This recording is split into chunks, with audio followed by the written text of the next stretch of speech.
Hello friends, welcome to civil success point. आज हम video वीपीडियो ARO की जो एक टेस्ट सीरीज चल रही है उसका टेस्ट 13 करने वाले हैं।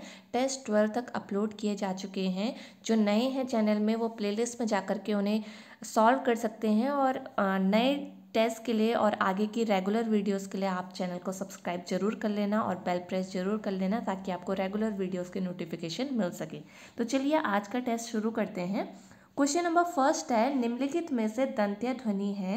आपके पास ऑप्शन है ए ख, बी च, सी क और डी थ। तो इनमें से जो दंत्य ध्वनि है वो है थ। ठीक है, तो डी जो है इसका बिल्कुल सही आंसर हो जाएगा। क और ख की बात करें तो ये कंठ्य ध्वनि है और चा की बात करें तो तालु। ठीक है। क्वेश्चन नंबर सेकंड है, रावण सिर सरोज वंचारी चली रघुवीर शिली मुखधारी। इनमें जो उपरोक्त पंक्ति है उसमें कौन सा अलंकार है आपको बताना है। ऑप्शन ए है श्लेष, बी यमक, सी उपमा और डी विप्सा। तो इसमें जो अलंकार है वो है श्लेष। अब देखिए श्लेष क्यों है। श्लेष अलंकार कहाँ पर होता है, जहाँ पर एक सेंटेंस में एक शब्द के कई अर्थ निकलते हैं। ठीक है, तो यहाँ पर जो शिलीमुख है, शिलीमुख के जो अर्थ है यहाँ पर एक अर्थ है बाण और दूसरा भौरा। अब इस पंक्ति को दोबारा से पढ़िए। रावण सिर सरोज वंचारी। सरोज का मतलब क्या है, सरोज का मतलब कमल। ठीक है, तो जो रावण का सर है उसको कमल रूपी बताया गया है और उस कहा है कि उसके चारों ओर भौरे मंडरा रहे हैं। ठीक है, और अगर इसमें शिलीमुख का अगर हम जो अर्थ है बाण प्रयोग करें तो इसका अर्थ है कि जो रघुवीर हैं यानी कि जो राम हैं उन्होंने रावण के सर में 10 बाण चलाए। ठीक है, तो इसका जो अर्थ है शिलीमुख का जो अर्थ है वो है बाण और भौरा। दो अर्थ यहाँ पर है, इसलिए यहाँ पर जो अलंकार है वो है श्लेष। ठीक है। क्वेश्चन नंबर थर्ड है, बाघ का स्त्रीलिंग शब्द है बागिन, बगाइन, बगीनी और इनमें से कोई नहीं। तो बाघ का स्त्रीलिंग शब्द है यहाँ पर बागिन। ठीक है, तो ए जो है इसका बिल्कुल सही आंसर है। क्वेश्चन नंबर फोर्थ है, शिकायत मुझे भी है किसकी रचना है। ए शैलेश मटियानी, बी हरिशंकर परसाई, सी सूर्यकांत त्रिपाठी निराला और डी जयशंकर प्रसाद। तो ये जो रचना है शिकायत मुझे भी है ये है हरिशंकर परसाई जी की। तो बी जो है इसका बिल्कुल सही आंसर हो जाएगा। ठीक है। क्वेश्चन नंबर फिफ्थ है, निम्नलिखित में से बहुवचन शब्द है। ए पानी, बी जनता, सी होश और डी हवा।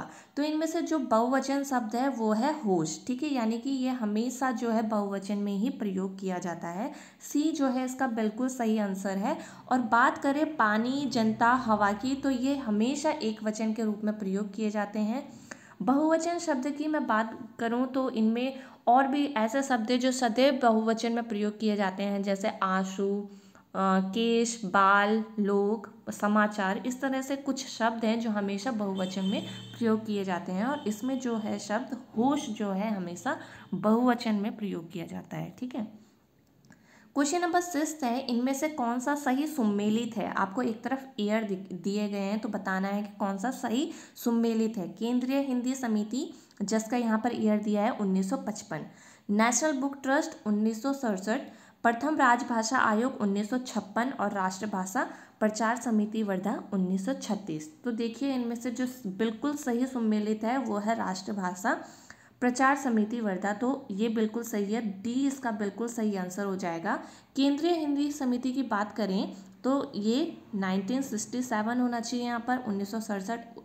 ठीक है। नेशनल बुक ट्रस्ट की बात करें तो 1957। ठीक है, और अगर प्रथम राजभाषा आयोग की बात करें तो 1955। ठीक है, तो इनकी ईयर भी आप नोट डाउन कर लीजिए क्योंकि कुछ हिंदी के ऐसे क्वेश्चन हैं जो कि ऐसे पूछे जाते हैं, तो इनको नोट डाउन जरूर कर लेना। इनके बिल्कुल एग्जैक्ट ईयर आपको पता होने चाहिए। ठीक है, तो इसका जो सही आंसर है वो है डी, राष्ट्रभाषा प्रचार समिति वर्धा 1936। ठीक है। अब क्वेश्चन 7 है, यहाँ से कुछ क्वेश्चन उत्तराखंड जीके के हैं। गोगल ऋषि आश्रम कहाँ है। ए गोपेश्वर, बी रामनगर, सी कोटद्वार और डी सोमेश्वर। तो गोगल ऋषि आश्रम है गोपेश्वर में। तो ए जो है बिल्कुल सही आंसर है। ठीक है।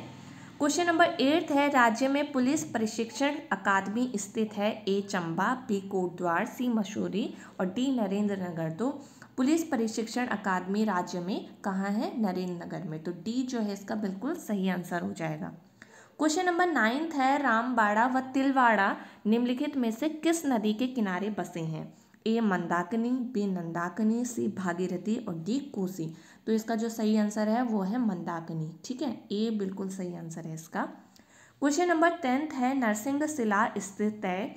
रुद्रप्रयाग, बी नैनीताल, सी चमोली और डी चंपावत। तो इसका जो सही आंसर है वो है चमोली। तो सी जो है इसका बिल्कुल सही आंसर है। ठीक है, क्वेश्चन नंबर 11 है, राज्य के किस जनजाति के द्वारा तिब्बती व्यापारों से सुजली मुजली की रस्म पूर्ण की जाती है? ए राजी, बी भोटिया, सी जौनसारी और डी थारू। तो ये जो रस्म है ये भोटिया जनजाति के द्वारा पूरी की जाती है। तो बी जो है इसका बिल्कुल सही आंसर है। ठीक है, क्वेश्चन नंबर 12 की बात करें, ज्ञानचंद को गरुड़ की उपाधि किसके द्वारा दी गई? ए मोहम्मद बिन तुगलक, बी फिरोज शाह तुगलक, सी गयासुद्दीन तुगलक और डी अलाउद्दीन खिलजी। तो इसका जो सही आंसर है वो है फिरोज शाह तुगलक। बी जो है इसका बिल्कुल सही आंसर है।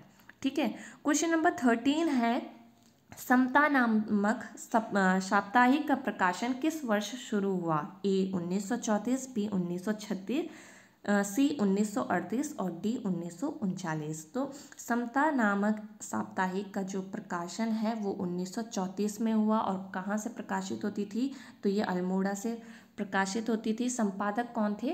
तो हरिप्रसाद टमटा। ठीक है, तो ए जो है इसका बिल्कुल सही आंसर है। ठीक है, 14th क्वेश्चन है, प्रसिद्ध कारकोटक नाग मंदिर कहाँ है? ए टिहरी, बी नैनीताल, सी चमोली और डी बागेश्वर। तो कारकोटक नाग मंदिर जो कि एक प्रसिद्ध नाग मंदिर है वो है नैनीताल में। ठीक है, बी जो है इसका बिल्कुल सही आंसर हो जाएगा।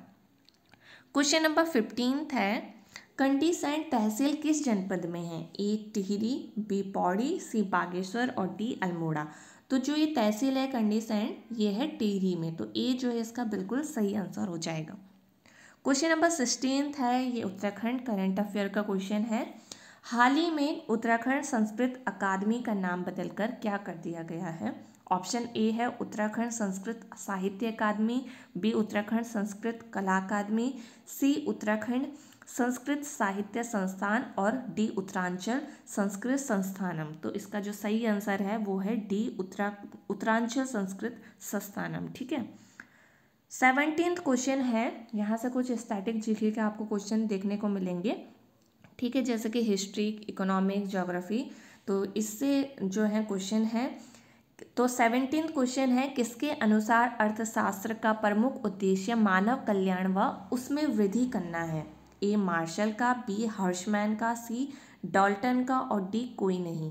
तो इसका जो सही आंसर है वो है ए मार्शल का। ठीक है, क्वेश्चन नंबर 18 है, अंतर्राष्ट्रीय शांति और सुरक्षा संविधान के किस अनुच्छेद से संबंधित है? आपको अनुच्छेद बताना है यानी कि आर्टिकल बताना है।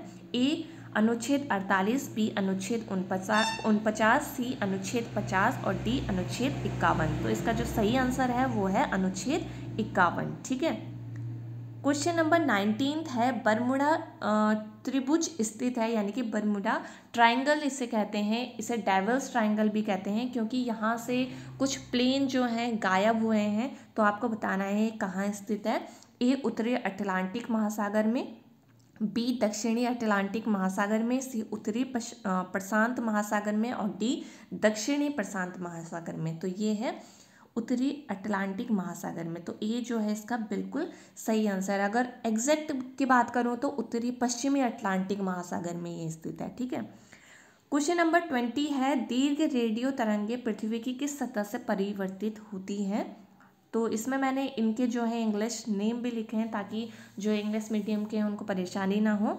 क्षोभ मंडल यानी कि ट्रोपोस्फियर, समताप मंडल स्ट्रेटोस्फियर, मध्य मंडल मेसोफियर और आयन मंडल आयनोस्फियर। तो जो दीर्घ रेडियो तरंगे हैं पृथ्वी की आयन मंडल से जो है परिवर्तित होती हैं। तो डी जो है इसका बिल्कुल सही आंसर है यानी कि आयनोस्फियर। ठीक है, क्वेश्चन नंबर 21 की बात करें, चूना पत्थर लाइमस्टोन किस प्रकार की शैल का उदाहरण है? आग्नेय यानी कि इग्नियस रॉक, रूपांतरित मेटामॉर्फिक रॉक, अवसादी सेडिमेंट्री रॉक या इनमें से कोई नहीं। तो जो चूना पत्थर है वो है अवसादी। ठीक है, सी जो है इसका बिल्कुल सही आंसर हो जाएगा। क्वेश्चन नंबर 22 है, मधुमलाई वन्य जीव सेंचुरी किस राज्य में स्थित है? ऑप्शन है केरल, बी कर्नाटक, सी तमिलनाडु और डी आंध्र प्रदेश। तो इसका जो सही आंसर है, मधुमलाई वन्य जीव सेंचुरी तमिलनाडु में स्थित है। तो सी जो है इसका बिल्कुल सही आंसर हो जाएगा। क्वेश्चन नंबर 23 जो कि करंट अफेयर का क्वेश्चन है, बेस्ट फीफा प्लेयर 2020 यानी कि 2020 का खिताब हाल ही में किसको मिला है? ए Lucy bronze, B Robert Lewandowski, सी उपरोक्त दोनों और डी इनमें से कोई नहीं। तो जो ये खिताब है बेस्ट फीफा प्लेयर 2020 का, ये दोनों को ही मिला है। तो सी जो है इसका बिल्कुल सही आंसर हो जाएगा। आप इनके नाम जो है नोट कर लीजिए, ठीक है। क्वेश्चन नंबर 24 और 25 जो है रीजनिंग के क्वेश्चन है। आपको बताना है कि आगे इसके क्या आएगा, DHL, PTX, BFG, और इसमें जो इसका सही आंसर है वो मैं आपको बता देती हूँ, ए है NRV। देखिए इनके आप नंबरिंग कर लीजिए, DHL यानी कि 4, 8, 12, ठीक है, PTX यानी कि 16, 20, 24, इस तरह से आप इनको नंबरिंग करिए। उसके बाद मैं आपको बता दूं कि DHL का जो रिलेशन है वो BFJ से है और PTX का जो रिलेशन है वो NRV से हो जाएगा। तो NRV जो है इसका बिल्कुल सही आंसर हो जाएगा। ए जो है इसका बिल्कुल सही आंसर है, ठीक है। अब देखिए लास्ट क्वेश्चन है, यदि MAN को कोड किया गया है 415 से, साइज को कोड किया गया है 1985 से, तो 5 को जो है किस से कोड किया जाएगा, ठीक है। तो आपको बताना है। अब देखिए MAN, ठीक है, इस तरह से जो है आपको लिखना है। M क्या होता है, 13 होता है, फिर A1 और N 14 होता है। तो देखिए किस तरह से लिखा है। अब इन दोनों को भी जोड़ दीजिए, 3 और 1 4, ठीक है। 1 जो सिंगल डिजिट है वो वैसे ही उतारेंगे, ठीक है। 4 और 1 यहाँ पर 5 हो जाएगा। तो मैन का कोड क्या आ गया है, 415, ठीक है। इसी तरह आप साइज का कोड निकालिए, 1985 होगा और 5 का कोड जो है वो हो जाएगा 6945। तो बी जो है इसका बिल्कुल सही आंसर हो जाएगा, ठीक है। तो आज के 25 क्वेश्चन ये थे। अब नेक्स्ट वीडियो में मिलेंगे और अपना जो स्कोर है वो कमेंट सेक्शन में ज़रूर लिखना। अब नेक्स्ट वीडियो में मिलेंगे, तब तक अपना ध्यान रखिए। Bye bye, take care.